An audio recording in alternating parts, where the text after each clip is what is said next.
Hello, and welcome back to the Cooter Villa channel. I'm Scott Cooper, and I'm here with Noah Fisher. And oh my God, it happened. It's been a repeat of 41 years ago. Aston Villa won, Bayern nil. And no, you're not watching a DVD of your old dad's European Cup final. It's happened tonight at Villa Park. We've got 2 wins from 2. We're in the top 6 of the Champions League. What a night at Villa Park. And we'll be talking about all of this reaction to what was a magnificent, unbelievable game coming up after this.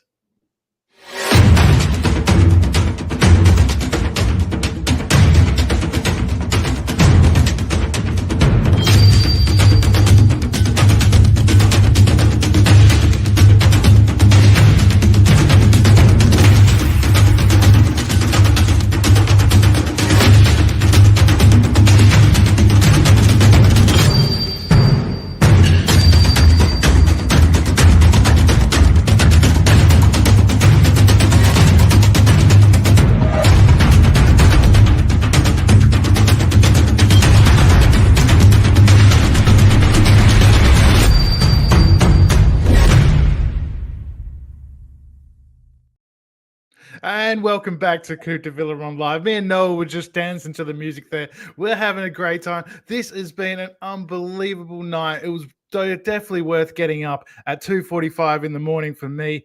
Wow, Noah, unbelievable. We've beaten Bayern Munich, man. What what can you say? I don't know what to say. It's absolutely ridiculous. Can we knight Emery Martinez?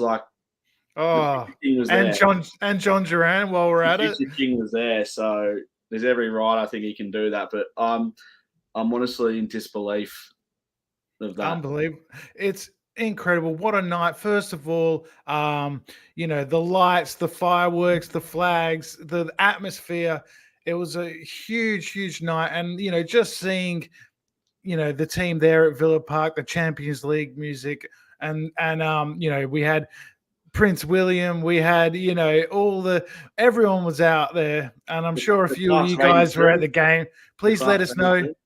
Yeah, the social media of the before the game, and this is it. We just can't stop smiling. What a fucking game!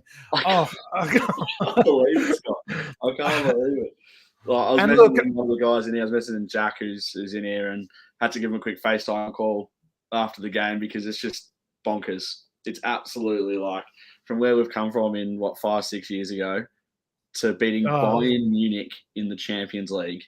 That's it. I think 5 or 6 years ago we had that famous draw against Preston when Glenn Whelan missed the penalty, and just to come from that to this, everyone was watching us tonight. It was I did have a feeling. I predicted 1-0 on last week's show, and I just felt it was going to be history again. But in those first 20 minutes. Bayern absolutely dominated the possession, especially, and it felt like it could be a long evening, but they weren't creating too much, and we were looking dangerous on the break. Ollie was giving Upamecano some real issues, but wow, I mean, in that second half, the fight shown by the team, the belief, the character, the defending. I mean, we can't keep a clean sheet to save our life in the Premier League against teams like Ipswich and Wolves, but against Bayern Munich, we defend like we're some sort of 70s or 80s Italian team. It's unbelievable. Fantastic. Diego Carlos. I was going to say Diego Carlos. That's the man I was going to give a shout out because he cops a lot of stick, and rightfully so. I reckon he knows that he deserves the criticism he's got, but what a performance that was. I was saying to Max and Owen and stuff on the coach at Ipswich, he always steps up in big games. He always does it. Arsenal, Man City. If he has a job just to nullify a defender, did Harry Kane play today? Yeah. I didn't have him on the pitch. I didn't even see him. But that's a job that he does, and it's such an underrated job. I think he got man of the match against City and Arsenal last year for just doing his job, and that's absolutely, and a fair play to him. And I think maybe apart from Martinez, he was my man of the match. Just a huge heroic effort. Torres as well. just weren't letting anything through. I mean, Bayern, had that Elise shot that Martinez made that unbelievable save from. They had the chance at the end when I think it was Gnabry came through and he blocked it, the 1-on-1. But apart from those two chances, Bayern had a lot of the ball without really creating too much. And, we obviously score in the first half through Pau Torres. The goals disallowed for offside, rightfully so. And I just felt at that moment, is that going to be the story tonight? That we almost did it, but no, because we've got a guy coming off the bench who's in form more than maybe any other player in Europe right now, in John Duran. And that was a finish of a man who's just absolutely on cloud nine right now, just taking it first time from about 35 yards out, clipping it over Neuer. What an unbelievably incredible goal. And he just keeps producing these goals. It's what he does. I tell you what, I hate to support two clubs right now seeing some players play for Aston Villa. One of them's Arsenal. Right. Like, how much do you have to thank him for Emery Martinez? How much more do you have to thank him for that goalkeeper? And the other one's West Ham. Yeah. How much is John Duran worth now? How much is this man worth? I probably would have paid that extra $5 million if I was West Ham, but I'm glad they didn't, because look, we are now we now have him and he's firing for us, and look, he's just part of history now of this club. Our first win in the Champions League at Villa Park against Bayern Munich, one of the top teams in Europe, likely to be German champions this year, one of the favorites for the Champions League. And, we are now ahead of them and ahead of a lot of other teams. I mean, we're currently 6th, I think. I'm looking at it right now. It's amazing. It's honestly, I still can't. I'm pinching myself, Scott. I really am. It's pinching myself enough. I'm just gonna name a few clubs that we're ahead of in the Champions League. Go on. Manchester City, Inter Milan, Arsenal, Bayern Munich, Barcelona, Real Madrid, Atletico Madrid. It's AC Milan. I mean, it's absolutely insane. And we have a great chance now of qualifying for at least the playoffs, probably even, maybe the top 8. What were we saying? About 15 points or something, we reckon? I think 16 or 17 probably for the top 8, the automatic qualification. But but 8 or 9 will get you into the playoffs. And I mean, if we got into the playoffs, that would be incredible. And we're only 1 win away. I was talking to Scotty UK. I'm not sure he's probably getting home from the game at the moment. When I was at Wolves, and he got emotional talking about this game coming up. So, Scotty, if you're watching this back or if you're in here now, I hope everyone there had a great time, but especially with the guys that were there in 1982 and were there, during those times and have seen the club dip. For me, I saw us dip a lot, but then it's just been such a rise the last 5 years. Like, it's just been one of those gradual things. And for the older fans that were there, it just makes this so special. And I feel for them. I think it's unbelievable what Unai Emery has done for this football club in, 18 months? Whatever it is. Man, and we have such a huge win, and he just walks down the tunnel. And I at first I was like, oh, why isn't he enjoying it? He was clapping the fans and that, but he was straight down the tunnel. And I think that's what he does. I think he almost wanted us to enjoy it. He didn't want to be. He didn't want to be the center. He wanted the crowd and the players to enjoy this moment. And that's what he always does. I know he never goes up to anything. Like, remember when Gerrard and stuff used to go clap the whole tent after a win and all that stuff. It's just the Emery way. He lets the players enjoy it. He lets the players enjoy the big moment. I think it's not about him. It's not about him, but even though it is about him, because he made some ballsy moves. We haven't spoken about it yet, but taking off Leon Bailey, who he has moments of brilliance and he could tear a game apart, but I think it was an absolutely right decision to bring him off. I thought Philogene Bidet said okay. amazing. I think he grew into the game. I mean, it was a really tough game. Bayern are unbelievable, and there was so many times in the game that we were struggling to keep the ball. And I mean, this isn't a criticism. That's like just, you're going to get that against great teams because the pace of the game and the quality of their press is a level higher than Ipswich or any other team you're going to play in the Premier League, maybe apart from City and Arsenal. But look, we sort of kept going. We didn't drop our heads. We we grew into the game. Definitely, Morgan Rogers was unbelievable. I thought as well, just turning players, giving us a break. And Ollie Watkins, I thought was amazing too. Just his battle with Abubakar, who probably was lucky. He should be stay on the pitch. He should have been. Yeah, I mean, I get it, but he should have got the first yellow, and he probably can't foul him on the second one. So maybe we get a goal out of that or a chance at least because because the first one wasn't given as a yellow card, he pulls him down the second time.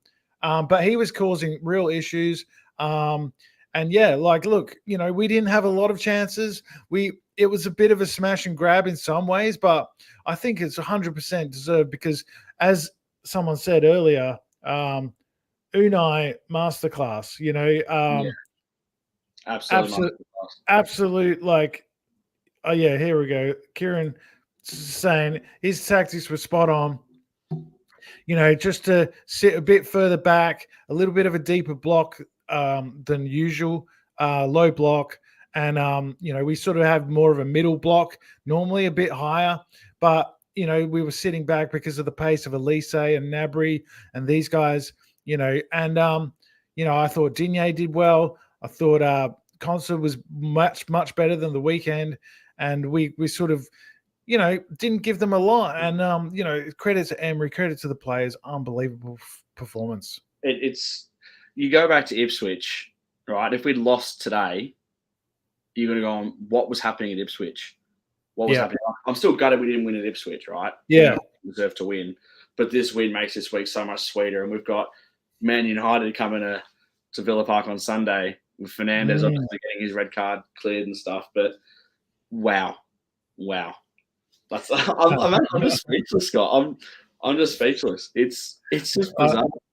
Look, it's something that I didn't think was going to happen. You were positive. I will say, out of all of us, because I kind of said I'd take a draw, which again I would have. I would have. But I thought it was going to be a tough task. I didn't think Duran would do that against one of the best sweeper keepers I've ever seen, like in my time. Neuer's been so good at that, but you could just see in the replay when I think he knew he was in trouble. Yeah, and he timed his run perfectly. He did. I was a little bit worried that one might be chalked off for offside as well. It was very close, but it was just onside. Perfect timing of the run, and the finish is just absolute filthy. I mean, there's nothing lucky about that. He absolutely knew what he was doing. He just lifts it. He just helps it. He uses his body to shield the ball, and as it comes past him, it's a little flick. It's a beautiful touch, really. How many strikers in the game are going to do that? How many strikers have the confidence to do that? Like I said, I said this back last season when there was talk of Duran leaving and was he good enough and do we need another striker and this sort of thing. I said that we got to persist with Duran because he's one of these guys that can score from anywhere. And he just has. And he has the confidence to just shoot, and he's got an absolute weapon of a left foot, and you don't get them very often. You don't get these guys that have got a absolute a nuclear weapon in their left foot, and it's just we've seen it against Everton, we saw it against West Ham, he scored a great header against Leicester, he just keeps doing it, and wow, I mean, he can't be a super sub forever, can he? No, that's what I mean. And I think that's kind of why Emery keeps bringing him on with Watkins together, because he wants to figure out a way to get them to play together. Because he didn't tonight. He brought Watkins off, but I mean, I guess it's a different situation. He would have been fairly happy with a point at that stage. The game plan was going to plan. I think Emery wanted to keep it quiet first half and then sort of, maybe attack a bit more in the second half, or as long as the longer the game went 0-0, I felt we were coming into the game and we were by the way. Far out. I've so upset I couldn't obviously get a ticket. I wish I get amongst it, but I'm currently in London. Go back to Birmingham tomorrow, so be there for the United game. But far out. Owen's already messaging me about it. He can't believe it. It's just no one. I think everyone's just in complete shock. Like everyone's just in complete shock. But I'll tell you what, if you haven't subscribed, please do, because what a way! If we could get 800 subs tonight, 9 off or 8 off, I think now, what a night it would be. What a night it would be. Please do, please. And please like the video as well and comment, because this is the moment. This is what we've all wanted for so long as Villa fans. Just a bit of hope, a bit of reward for all these years of sticking by the club, going, watching for fans like us in Australia, getting up in the middle of the night. I was getting up in the middle of the night for like Barnsley away, a few years ago. Now it's Bayern Munich in the Champions League. It's absolutely incredible. And you guys that go week in, week out and, travel away and all that, like, this is what we've all been wanting. And it just feels like so emotional, really. That's why I feel for all those fans, because that's all I just feel for. I think it's just amazing. I think it's just amazing. As you said, like, we're not really quite amongst it back home. It doesn't quite feel the same. Obviously, you are right now. Amongst it, honestly, I don't know anything to got a decently priced ticket tonight. But look, it's not to be. But you'll be there on Sunday against United, and I think this kind of feel good factor is going to swell over into that match. And now I'm thinking I'm fairly confident we're going to win that game, but United do sometimes get one over us, so it's never easy. But look, this has just got to be a real shot in the arm for Emery and the players. Like, it has to be. Yeah, I just hope we don't have a sort of like a hangover kind of come down, if you like, after such a buzz. But who cares? I mean, like, really. At the moment, this Champions League has just been absolutely incredible. Young Boys was incredible, but this is just a different level. It is. On Duncan's comment here, I have seen the Christmas market a couple of times when I've been over here. It's special. It's special, the Christmas market, and I think we've got a few midweek Champions League games here during that time, so that's going to be going off. I think Juventus maybe could be in that time, so get good use out of it. It's unbelievable. Have a nice cold evening and you go there, get some nice German beers and some German food, and it's lovely. Yes, well, that sounds amazing. I'm sure after a Champions League night like tonight, that's the perfect way to top it off. And I'm sure there's a few Villa fans, maybe staying out a bit later tonight in the bars and what have you. But if you're with us, thanks for joining us again on Coup de Villa.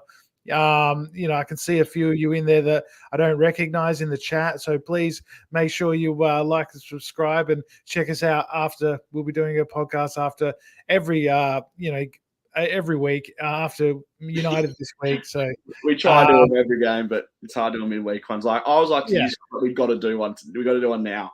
We couldn't. I know. Get live. Like, what time is it for you now, Scott?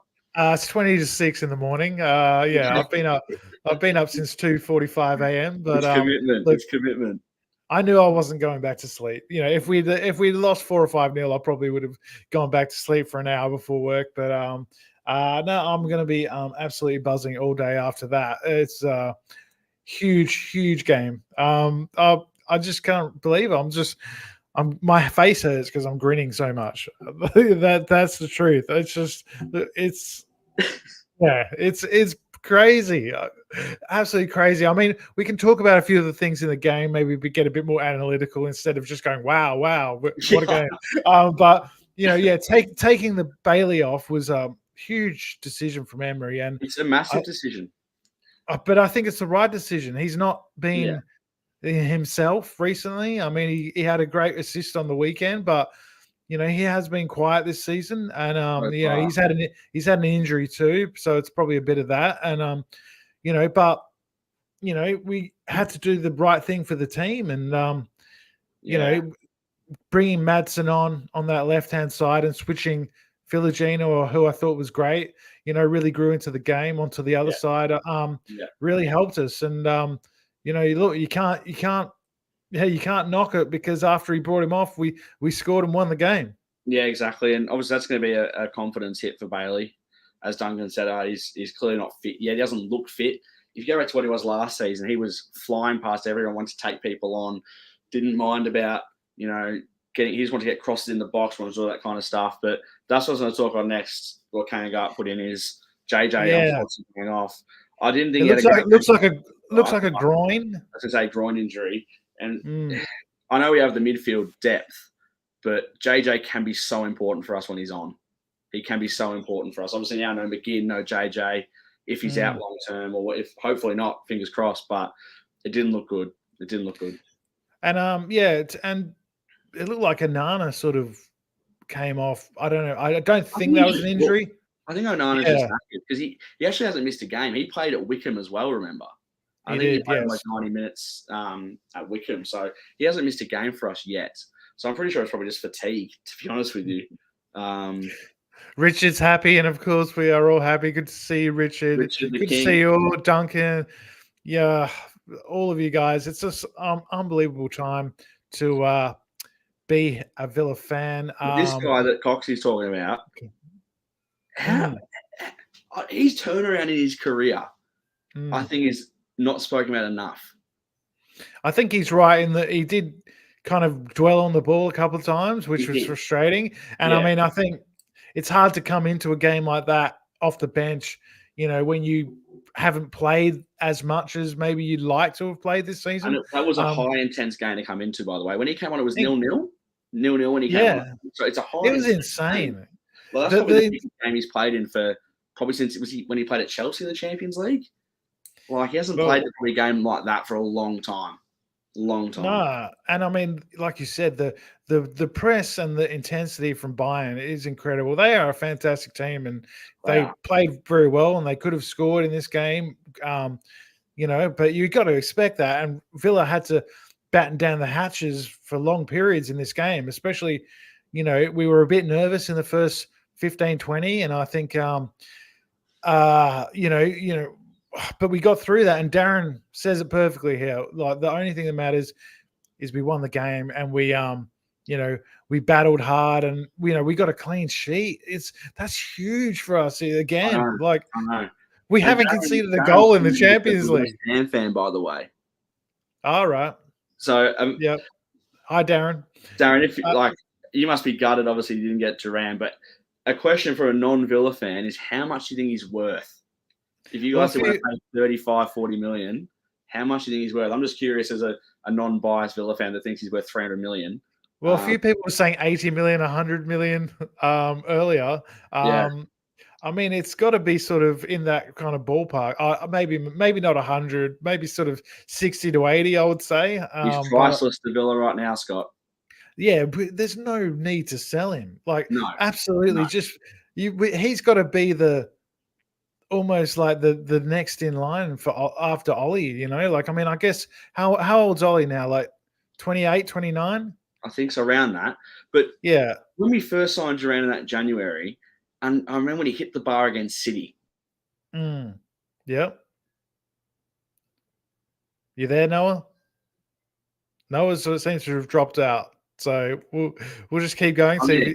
He's back. He's back. Sorry, the Wi-Fi is not good. So it didn't seem like I went. It just, everything seemed fine, but everything just has clicked for him now. And I think obviously the West Ham saga wouldn't have helped him, but I think it might have leveled him a little bit, if that makes sense. Like, I think he knows his role and his place now.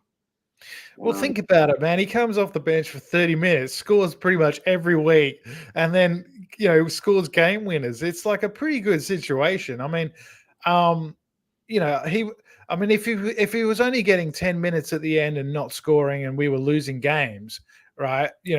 That would be different, and he'd probably be thinking, come on, man, like, give me a chance. But we're winning games. He's scoring goals.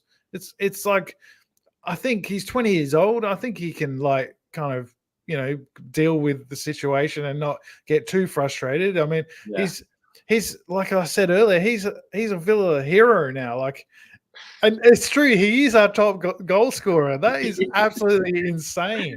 Oh, do you know what I will touch on, Scott? The offside goal. Yep. Is how it could have made us drop our heads and made the fans get a little bit unarmed, but it didn't. I think that probably made us go harder. Yeah, for the first minute or so after that, I was like, I was a bit down. But then I said to myself, look, we can hurt them. Let's go. Let's just keep going. Once, so we can beat them again, sort of thing. Exactly. Right. And I think the players, had that belief. I think after that, we got a lot better in the game.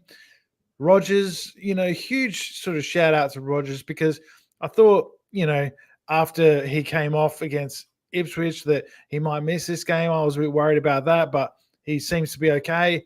He's back. He was back in, and look, I think he's just confidence to try and take people on in the center of the midfield like that. Like he is press resistant at times, and against a team like Bayern who press you so hard and so just complete, they're so together that it's like unwavering, we saw Barkley and other people struggle with it at times, but he just does a little turn, a little flick, a little and he's away, and I'm with a better ball here and there, we could have maybe been in a bit more and used that a bit more, but that's what I'm thinking. We could have actually done that against Ipswich as well, right? Like we're just seeing that one clinical pass away from tearing teams apart. Yeah. If we need to not lower our heads, but maybe make the pass quicker. We seem to be holding on to it just a fraction too long. I think that one who tried to play through late in the game, I think we were still 0-0, and then Lima got across and blocked it. It was like that second too long we held on. Yeah, that was Barkley, I think. He could have played in, I think it was Maatsen. And it just, a fraction too late and the chance was gone. But, look, you can't criticize no, you can't anyone. Hi, Alex from Miami. Welcome. Yeah, he definitely did have an eye on this game in the second half. Unai Emery and the players, and that cost us against Ipswich, but it's all worth it now, really, just to see us. Everything's worth it now. Yeah, and the confidence that going into Man United and then the international break, if we could beat United on Sunday, and then go into that international break, in the top 4 or 5 at the Premier League, in the top 4, in the top 6 in the Champions League, it's insane. I reckon, we haven't conceded a goal. 4 goals scored, none conceded. I know. We've still got Celtic in that to play, who lost 7-1 against Dortmund. Celtic is still a good side. I know they got destroyed, but they just had one of those days, right? Teams have those days. Do you know what I was thinking about, Scott? Is this week of football coming up for us? It's reminding me of last season. We drew with Bournemouth 2-2. Watkins scored the 90th minute. Then we beat City and Arsenal. So we drew with Ipswich. We've beaten Bayern. Can we beat Man United and have an unbelievable week? Because if you'd taken it, if you'd offered 7 points, technically 7 points from those next 3 games, fans would rip your hands off for it. And absolutely. And I think the other thing is Man United have got a big game tomorrow night, so they're going to have a day less rest than us. And they're going to Porto in a game because they drew against Twente in their first Europa League. They probably need to win that because top 4's looking very unlikely for them. So the only way they're going to play Champions League next year probably is to win the Europa League. Erik ten Hag is under massive pressure. The talk is that he's got the Porto game and the Villa game, and then he's going to get sacked during the international break. So hopefully we can put the final nail in the coffin. It would be nice. It would be nice. We beat him at Villa Park. Was he in charge when we beat him at Villa Park with Ronaldo? I think he was, wasn't he? He was. That's Unai's first game, right? Yeah, no, but I'm talking about Ten Hag. Was he not there? No. Yeah, Ten Hag was. Yeah, so it'd be nice. He's been there longer than Emery. So I was gonna say it'd be nice just to beat him again. You know, we should have beaten him last year in one of the games we played him against them last year. 2-0 up on Boxing Day. But the away match. Yeah, they've always been our bogey team, and it'd just be nice just to drill them into the ground. Just absolutely. But we have had a few wins against them. You know, over the years we've never really destroyed them. I know we beat them 3-1. No. We played them off the park in Emery's first game and stuff, but just wouldn't it be nice just to destroy them? I think we're going to go into that game favourites, and rightfully 100%. So. I mean, 100%. You know, but look, we got Bologna next in the Champions League, who lost 2-0 tonight to Liverpool, but from all accounts, played quite well and gave them a few issues. So that'll be an interesting one because they're a team that you know, had a really good season last year, similar to us, not fancied to finish in the top 4, but managed to do it. Lost a few players, lost their manager to Juventus, Thiago Motta. But, you know, they've got Illing Jr., one of our players, you know, on loan there. So, you know, he's scored a nice goal recently for them, but they've struggled a bit in Serie A. But look, you know, it's another huge opportunity to you know get a win, and ridiculous, you know, and 3 from 3 would be incredible. You know, so I mean, we can't get too far ahead of ourselves, but everything's pointing towards us having a good finish in this new format of the Champions League. And I agree. You know, at the moment, fingers crossed it continues. I was going to talk on what Danny said here. I did see Peter with how good was it the 67th minute they panned to him, because that was almost the minute he scored in the cup final. It was so good to see not just Peter With, but everyone over there. Peter With actually lives in Perth, where I'm from. I saw him in Villanova in Australia, and Peter was a great man, and I think his sons still live in Birmingham, so I think he can try to get over there. But I'm sure the club paid for his expenses and his plane ticket, and put him up, because it's so good to see him and Dennis Mortimer and all these guys. It's such a shame Gary Shaw, of course, passed away recently, but it was so good to see them put his name on the back of the program, you know, with the team list. So I'm pretty lucky, Scott, because nice touch. I wasn't obviously there, but people were lining up in their hundreds and they sold out online and stuff. But if you got in early, you got one online. I've got a program coming my way from this amazing game, so I'm really looking forward to getting that in my hands. But yeah, far out.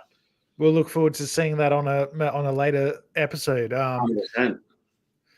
Yeah, so Brent's saying a few injuries out of that game. Well, I know the Ramsey one.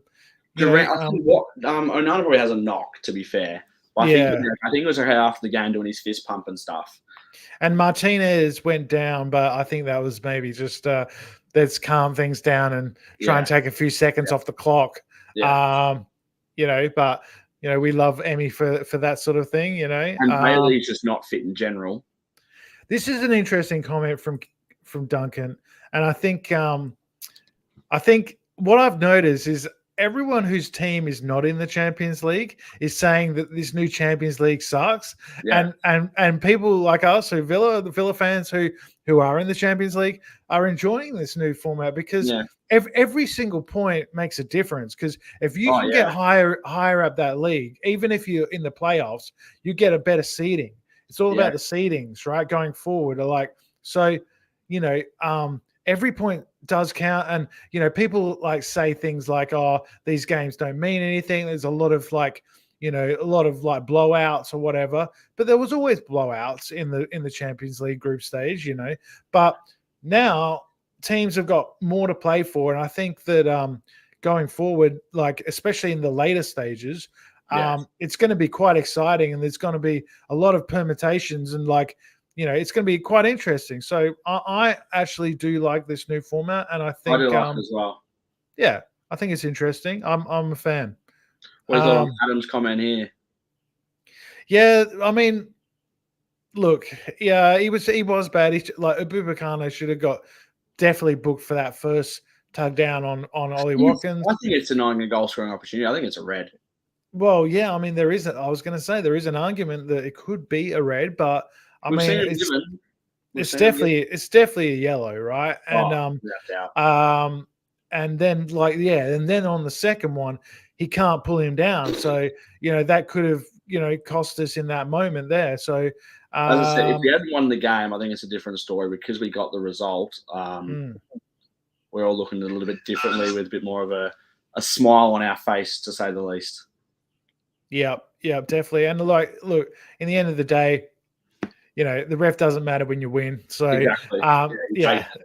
Yeah. So, look, I think that there is a difference between the Premier League referees and the Champions League referees. I mean, some people are saying the European referees are worse. I'm not so sure about that. I just think they're a bit different, and like as fans of the Premier League, we've got to get used to that a little bit, or sort of, maybe like curb our expectations as to, what's a foul, what's a yellow card, what's a, because there was a few that I was like there was one time I think Barkley got the ball, he didn't really have anywhere to go, and he sort of fell on the ball, right? He got nudged from behind, fell on the ball, and 9 times out of 10 in the Premier League they give that as a free kick, but he just said play on, and I'm like, oh, okay, this is a bit different, but I mean, Harry Kane did the same thing and got given a foul, so you try your luck.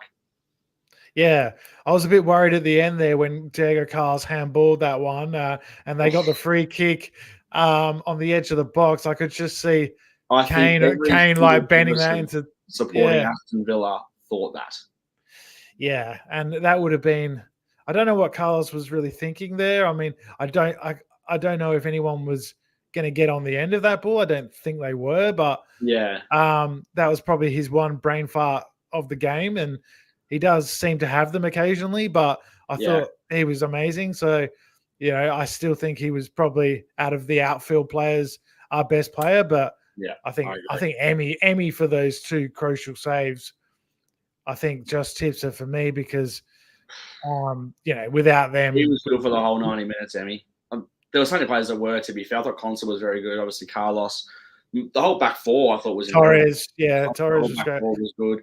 Rodgers was good. Like, I can give everyone a shout out. Like, Joe Gatty's warmed the bench really well. I thought it was just from top to bottom, backs against the wall. I don't think people would have thought we would have won that game. Most people didn't think we would have won that game.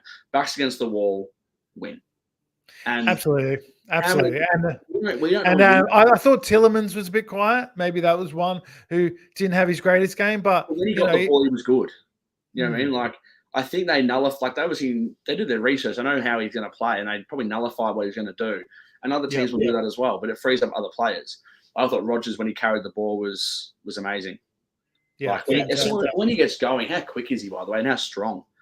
Like, yeah, he's got a bit of the sort of the Cole Palmers or the maybe like Paul Gascoigne or something, to a different generation. He just loves running with the ball, loves beating a player, has that arrogance, that sort of confidence to try it, to do it, and once you do that once or twice against a defender, then they start second guessing, and they don't close you down as quickly because they don't want to look like a chum, they don't want to get put on their backside. So look, unbelievable. What a great game. I think this is a good time to wrap it up. Not much else to be said. One of the greatest wins as a Villa fan in my 30-odd years of following the team. Noah, I'm sure it's the same for you, buddy. Shame you weren't there tonight, but you'll be there on Sunday. Got it.